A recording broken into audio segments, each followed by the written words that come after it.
और इससे शर्म की बात क्या हो सकती है कि मरे के फूकने के पैसे लेते हैं। और कई जगह तो ये शिकायतें आई हैं कि फूकने पे भी ब्लैक, 50-50 हजार रुपए में ब्लैक, संस्कार करने की ब्लैक, ऑक्सीजन पे ब्लैक, 25-25 हजार का सिलेंडर, 25-25 हजार का मरीज मर रहा है, ब्लैक वाला ब्लैक कर रहा है। जिसके पास 2 टाइम की रोटी नहीं है, रोटी से भूखा है, वो तो तुमने उसका कारोबार बंद करा दिया। अगर उसको कोविड हो जाए तो कैसे बचेगा, कैसे जिंदा रहेगा, कोई बता सकता है? एम्बुलेंस वाला 20 किलोमीटर जाना है, 20,000 रुपए मांग रहा है। सरकार का तो हाल ये, सरकार तो चदर तान के सोई हुई है, जैसे सरकार नाम की कोई चीज ही देश में नहीं रही है। एमपी नहीं, पूरा मंत्री है राजीव प्रताप रूडी, उसके घर में 30 एम्बुलेंस खड़ी हैं, नई खरीदी हुई है, काफी दिन हो गए खरीदी को।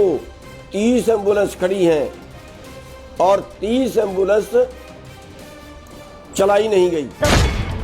वो राजनेता है तो खुदा बन गया क्या? वो बीजेपी का आदमी है तो खुदा बन गया क्या? चुन के भेजा इन लोगों को गुलछर्रे उड़ाने के लिए नहीं भेजा, घोटाले करने के लिए नहीं भेजा, फ्रॉड करने के लिए नहीं भेजा, एम्बुलेंसों को ब्लैक करने के लिए नहीं भेजा। ऑक्सीजन नहीं है, एम्बुलेंस नहीं है, बेड नहीं है, डॉक्टर नहीं है, आखिर फिर जिंदा कैसे बचेंगे? जो आदमी जनता की सेवा करना चाहता है, गरीबों की सेवा करना चाहता है, मजदूरों की सेवा करना चाहता है, उसके ऊपर तो मुकदमा दर्ज कर दिया। इस जनता को हर जगह से मांग करनी चाहिए कि पूरे कोविड का इलाज फ्री हो, कहीं भी करवाएं। एक संस्था सारे पंजाब का इलाज फ्री करा सकती है, क्या ये देश की सरकार नहीं करा सकती? किसके लिए होता है देश का खजाना? क्या अंबानी अडानी के लिए? आज आपसे बात करेंगे कि सरकार का पूरा सिस्टम जो है वो गड़बड़ा गया है, पूरी तरह से फेल सिद्ध हुई है सरकार। तो सारे भाई जल्दी से जल्दी जुड़ जाएं। सभी अपने साथियों को भी बोलें शेयर करने के लिए, जुड़ने के लिए।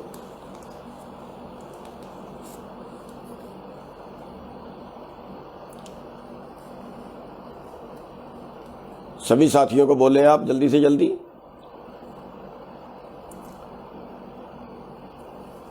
साथियों, हम आज सरकार की बात करेंगे कि सरकार कहते हैं मोदी ने ये कर दिया, मोदी ने वो कर दिया, मोदी ने वो कर दिया, बड़ा मोदी का डंका पीटा।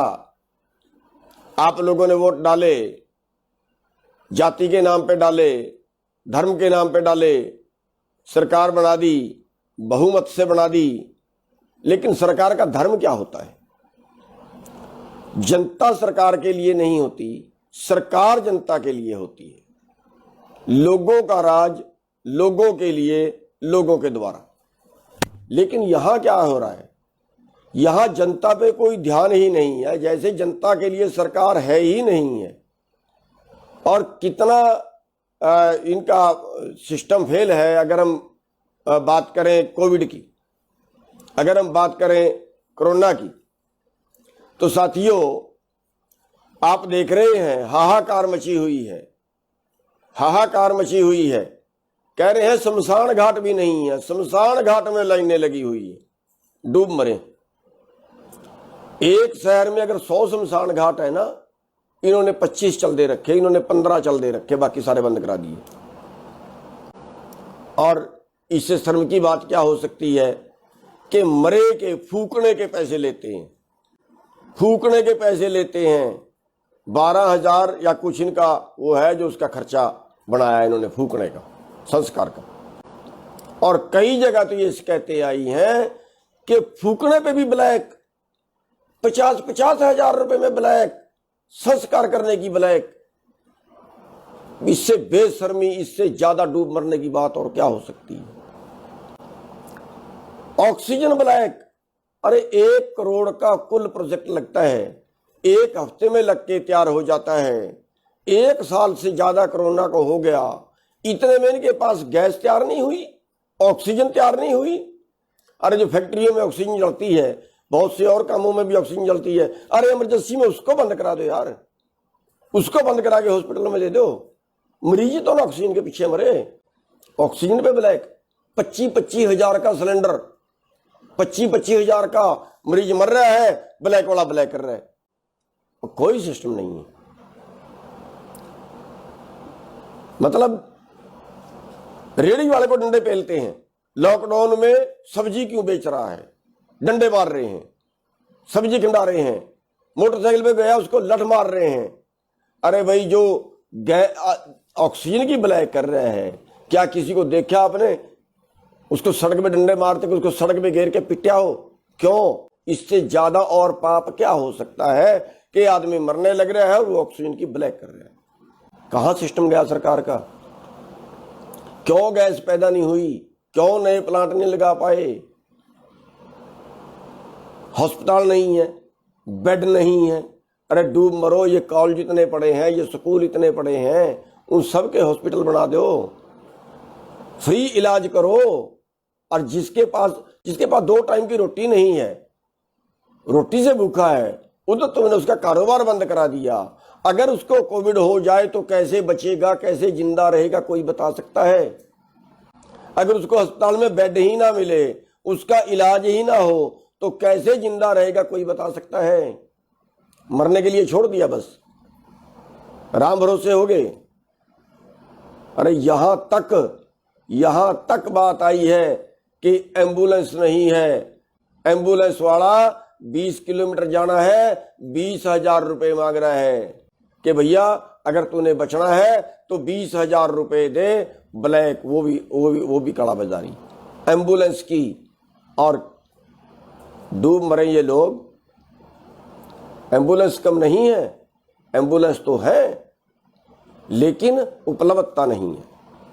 मैं हरियाणा के क्या पूरे देश के सारे डॉक्टरों को, सारे सरकारी अस्पताल वालों को कहना चाहूँगा, हर अस्पताल में कई एम्बुलेंस है, लेकिन मिसयूज है, टाइम पे नहीं है, मिसयूज है। डॉक्टर अपने लिए प्रयोग कर रहे हैं एम्बुलेंसों का आने जाने के लिए। मैं बेनती करना चाहूँगा डॉक्टरों से कि ये इमरजेंसी है, आपातकाल है, आपको परमात्मा ने बहुत समर्था दी है, आप सेवा करिए, अपनी गाड़ियां भी एम्बुलेंस पे लगा की जगह यूज करिए। यहाँ एम्बुलेंस से डॉक्टरों के लिए, डॉक्टरों को छोड़ के आने के लिए, स्टेशन पे डॉक्टर को छोड़ के आना तो एम्बुलेंस जारी है, डॉक्टर के परिवार छोड़ के आना तो एम्बुलेंस जारी है सरकारी अस्पताल की। और एक नया मामला और सामने आया है। बिहार का एमपी है, एमपी नहीं पूरा मंत्री है, राजीव प्रताप रूडी। उसके घर में 30 एम्बुलेंस खड़ी हैं, नई खरीदी हुई है, काफी दिन हो गए खरीदी को। 30 एम्बुलेंस खड़ी हैं और 30 एम्बुलेंस चलाई नहीं गई। और वो जाके पप्पू यादव है वहां, और मैं तो उसका धन्यवाद भी करना चाहूंगा, बहुत बढ़िया आदमी है। पीछे भी उसने पूर्व एमपी रहा है, पीछे भी उसने जो है वो बहुत मदद की थी कोविड वालों की, अच्छा आदमी है। उसने जाके छापा मारा, उसने जाके ये एम्बुलेंस पकड़ी। कह रहे ड्राइवर नहीं है, वो कह रहे ड्राइवर में देता हूं। ड्राइवर भी दे दिए, फिर भी नहीं चलाई, हफ्ते भर फिर भी नहीं चलाई। अरे भाई किस लिए खड़ी की हुई है? और ये पता नहीं क्या करता है इन एम्बुलेंसों का। इस पे 2012 में भी पकड़ी गई थी, 2012 में भी ऐसे ही एम्बुलेंस इसने घर पे खड़ाई हुई थी, वो उस वक्त डीसी ने पकड़ी थी वहां के ने। और मिट्टी ढोते की फोटो आ रही है कि एम्बुलेंस में मिट्टी ढो रहे हैं, ये फोटो आ रही है। अरे ये डूब के मरे कहीं, कौन इंतजाम करेगा, कौन प्रबंध करेगा, कौन प्रबंध करेगा? इस देश को बचाने कौन आएगा? सरकार के भरोसे होता है। सरकार का तो हाल ये, सरकार तो चदर ताड़ के सोई हुई है, जैसे सरकार नाम की कोई चीज ही देश में नहीं रही है। भाई मरीज मर रहे हैं, ऑक्सीजन नहीं है, एम्बुलेंस नहीं है, बेड नहीं है, डॉक्टर नहीं है, आखिर फिर जिंदा कैसे बचेंगे? एक तरफ ये हवा खड़े कर रहे हैं इनके पास, तो शमशान घाट में भी वो जो है वहां भी ब्लैक हो रही है। मतलब बिल्कुल इससे बड़ी अव्यवस्था कोई नहीं हो सकती। और फिर कह रहे हैं प्रधानमंत्री बहुत अच्छा है।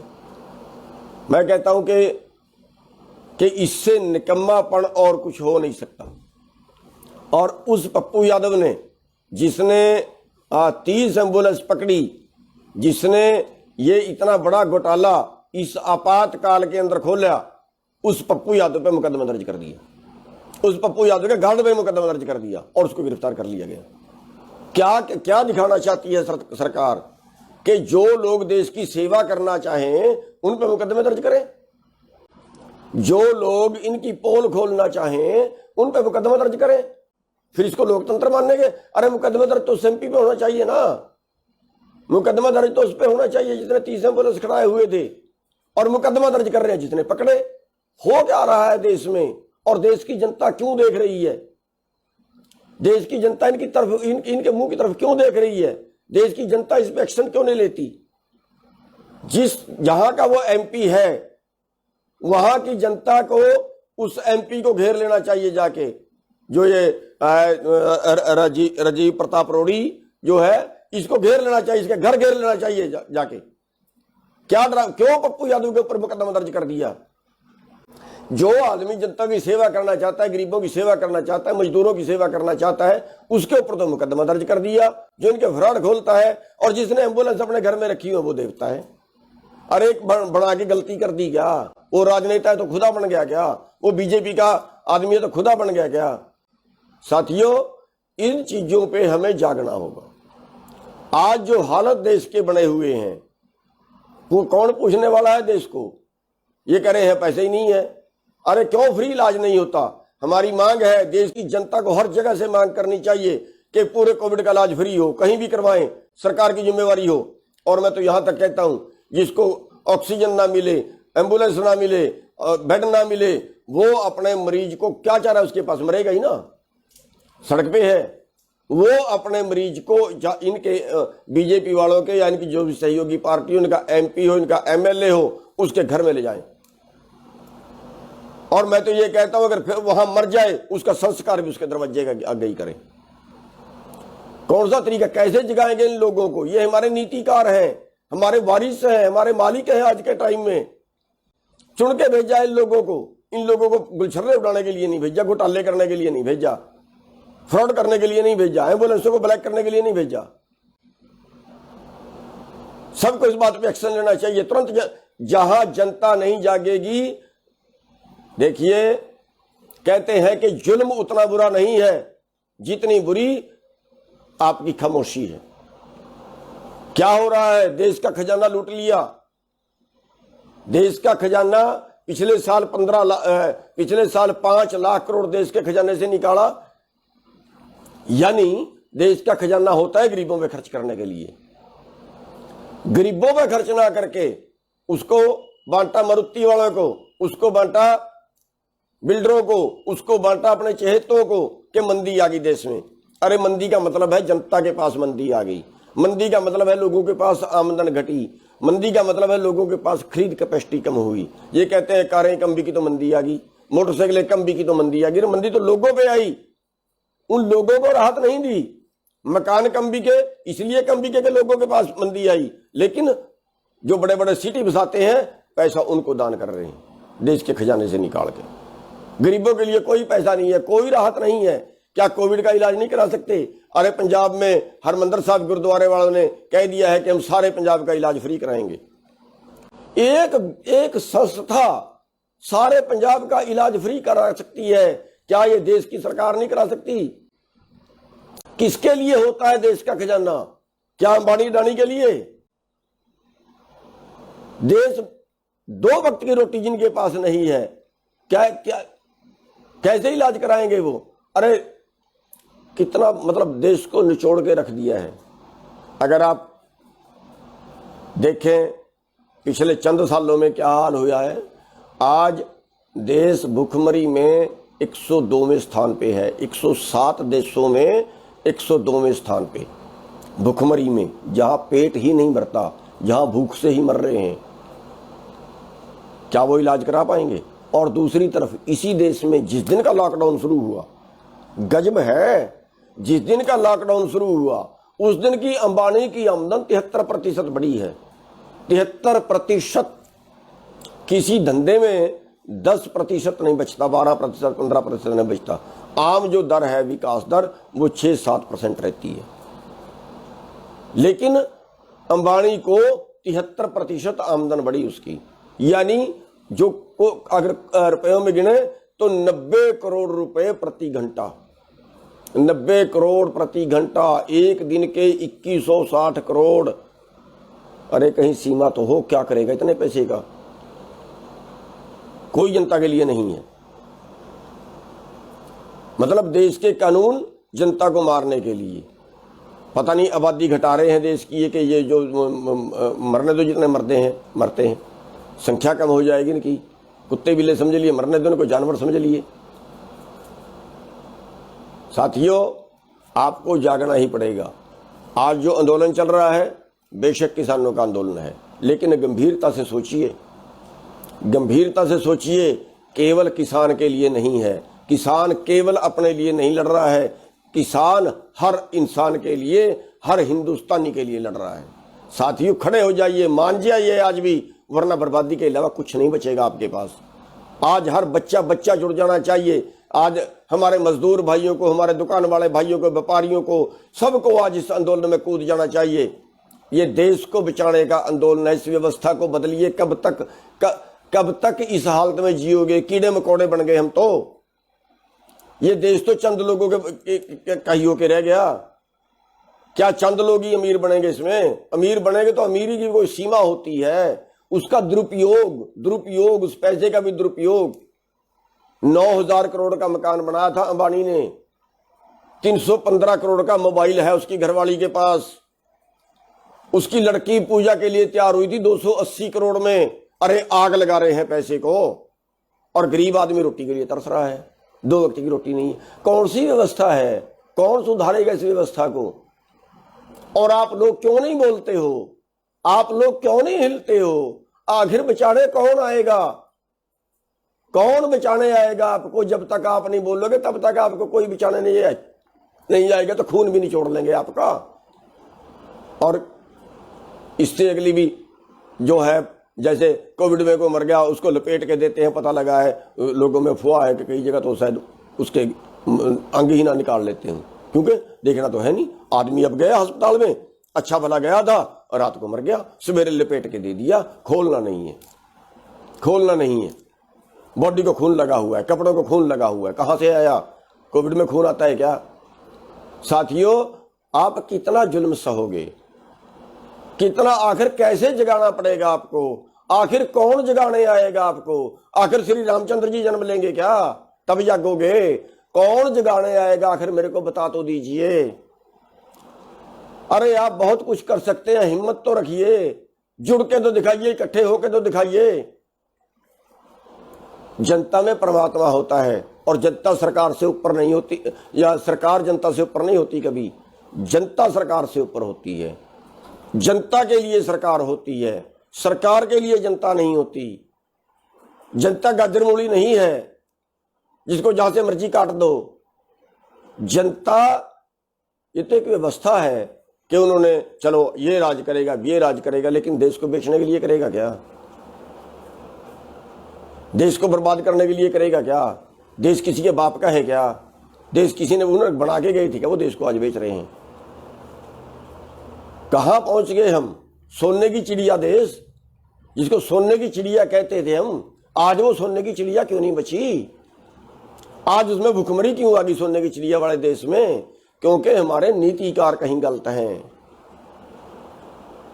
क्योंकि जब वोट का टाइम आता है ना, तब हम दारू पी के वोट डालते हैं, डूब मरो। तब हम जातियों के नाम पे वोट डालते हैं, तब हम धर्मों के नाम पे वोट डालते हैं। हमने देखे नहीं अच्छा कौन है, बुरा कौन है। अच्छा बुरा देख के डालनी चाहिए ना।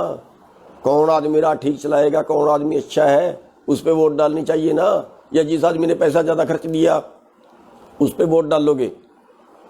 पैसे से सत्ता, सत्ता से पैसा, फिर पैसे से सत्ता, फिर सत्ता से पैसा, बस यही। जिसने चुनाव पे ज्यादा पैसे खर्च दिए उस पर अपने ज्यादा वोट डाल दिए, जिसने ज्यादा दारू बांट दी उस पर ज्यादा वोट डल गए, जितने ज्यादा पैसा बांटते उस पर ज्यादा वोट डल गए। तो फिर भुगतो, इसलिए भुगत रहे हो ना। अगर आपने अच्छे लोगों को बनाया होता, अगर आपने ईमानदार लोगों को बनाया होता, क्या गरीब आदमी इलेक्शन लड़ सकता है आज? क्यों नहीं लड़ सकता? जब वोट आपके हैं, जब वोट आपके हैं तो राज पूंजीपतियों का क्यों है? आज 0.5% लोग हैं जिनका राज है। वोट आपकी है, आपकी वोट से वो राज कर रहे हैं, वोट से राज बनता है। तो फिर कहीं अपना कहीं तो सुधार कर लीजिए अपने आप में। आप जब तक खुद अपने अंदर सुधार नहीं करोगे, आप जब तक खुद नहीं जागोगे, खुद लड़ने के लिए आगे नहीं आओगे, जब तक आप पैसे वालों की चापलूसी करोगे, इनके तलवे चाटोगे नेताओं को। और ये नेता जब आपके गांव में आते हैं ना, आप इनके जय जयकार करते हैं, नारे लगाते हैं, फंड भी देती हैं और पता नहीं क्या क्या करते हैं। ये इस काबिल है? धर्मात्मा है, देवता है ये? क्यों नहीं आप सोच रहे? ये गांव में आए तो इनको जुत्ते मारने शुरू करो। कौन सी व्यवस्था खड़ी कर दी? भगाओ उनको जहां पे आते हैं, बहिष्कार करो उनका जहां पे आते हैं। कौन जिम्मेवार है हमारी इस व्यवस्था का? यही लोग तो जिम्मेवार हैं। ये मलाई खाने के लिए गए थे वहां, ये पैसा बटोरने के लिए गए थे वहां। साथियों, आज राजनीति जो है ना वो व्यापार बन गई, राजनीति व्यापार बन गई है और हम उसके पीछे लगे हुए हैं। फिर भी हमारे लोग जो गांव में बैठे हैं या कोई चौधरी है, बस उसका अपना काम होना चाहिए, उसके अपने कहे थानेदार काम कर दे, उसकी अपनी चौधर होनी चाहिए, जनता मरती है मर जाए। साथियों, आपको समझना पड़ेगा, जो चुनाव में ये पैसे खर्चने की प्रक्रिया चल गई ना, ले लो इनसे पैसे, जितने देते हैं ले लो, लेकिन वोट अच्छे आदमी को डालो। गांव में आते हैं, इनका घेराव करो, भगाओ इनको। क्यों ये आदमी जो है हमारे पक्ष के कानून नहीं बना रहे हैं? साथियों, आपको जागना पड़ेगा। जब तक आप नहीं जागोगे तब तक कोई आपको बचाने नहीं आएगा। तो बस मेरा ये अनुरोध है कि जो गलत है उसके खिलाफ बोलना शुरू कर दो। आप जहां पंचायत में बैठते हो वहां उनकी बुराई, उनकी जो है उसके खिलाफ बोलो कि ये आदमी गलत कर रहा है, जो ठीक कर रहा है उसकी प्रशंसा करनी शुरू करो। वोट देने में अपना सुधार करो। और जो आज आंदोलन चल रहा है, इस आंदोलन में, ये आंदोलन सरकार की जड़ें हिलाएगा। ये आंदोलन एक बदलाव का आंदोलन है। किसान का केवल अपने लिए नहीं लड़ रहा है, सबके लिए लड़ रहा है। पूरा देश उठ के इस आंदोलन में आए। आज पूरा देश, हर छोटे से छोटा आदमी भी इस आंदोलन से जुड़े। अगर पूरे देश का अनाज चंद लोगों के गोदामों में चला गया, जो पापी लोग आज गैस का और आज ऑक्सीजन का ब्लैक कर रहे हैं, जो आज दवाई का टिक्के का ब्लैक कर रहे हैं, अगर अनाज उनके गोदामों में चला गया, पूरे देश के पास अनाज कहीं ना हुआ, तो वो लोग क्या हाल करेंगे आपका? अरे किसान तो फिर भी अपने खाने जोगा रख लेगा साल के लिए, लेकिन जो बिना जमीन वाले हैं वो कैसे जिंदा रहेंगे बता तो दीजिए। और क्या ये मौका दोबारा आएगा? नहीं आएगा, मरोगे भूखे, दोबारा मौका नहीं आएगा। जो बिना जमीन वाले हैं ना, वो सब आ जाओ आज मैदान में, अच्छे रहोगे आ जाओ, वरना कोई चारा नहीं बचेगा आपके पास भूखा मरने के अलावा। दोबारा मौका नहीं आएगा। अगर आज आंदोलन पिट गए ना, समझो तुम्हारी जिंदगी पिट गई। इसलिए मौका है आज इस आंदोलन में, किसान आंदोलन में हमारे साथ खड़े होइए आप लोग। हम डरते हैं घर में बैठे बैठे के मुकदमा बन जाएगा, पता नहीं क्या हो जाएगा, पता नहीं क्या हो जाएगा। हम भी तो बैठे हैं, हमारे ऊपर मुकदमे नहीं बने क्या? 40-45 मुकदमे दर्ज कर दिए हैं, 307 के दर्ज कर दिए हैं। भुगतेंगे, लड़ेंगे। आप नहीं लड़ सकते क्या? अगर आपके ऊपर 2 मुकदमे दर्ज हो जाएंगे फिर क्या हो जाएगा? तोप छुट जाएगी। जेलों में गधे रहते हैं क्या? जेलों में आदमी रहते। और देश को बचाने के लिए अगर आपके कहीं ये अगर आपको कुर्बानी भी देनी पड़ जाए देश के लिए, समाज के लिए, तो क्या हो जाएगा? कोई आप गारंटी लिखवा के आए 100 साल की, 100 साल जिंदा रहोगे? बीमारी से मर गए तो नहीं मौत आएगी क्या? एक्सीडेंट हो गया तो नहीं मौत आएगी क्या? अगर कहीं देश के लिए शहीद होना पड़ जाए तो उससे अच्छा कोई टाइम होता है? अगर देश के लिए कहीं शहीद होना पड़ जाए उससे अच्छा तो मौका ही नहीं होता। जिंदगी का क्या पता है किसकी कितने दिन की है। क्यों आप लोग ग्राउंड पे नहीं आ रहे? इसलिए मेरी बेनती है सारी जनता से, सब भाइयों से। आप ये सोचते हैं कि शायद आंदोलन किसानों का इसलिए दूसरे लोग नहीं आ रहे, लेकिन मैं ये कहता हूं आंदोलन सबका है, जो रोटी खाता है उस हर आदमी का आंदोलन है, और अगर वो चाहता है उसको रोटी मिलती रहे तो इस आंदोलन में आ जाए, वरना दोबारा मौका नहीं आपके आगे आएगा। सबका बहुत बहुत धन्यवाद।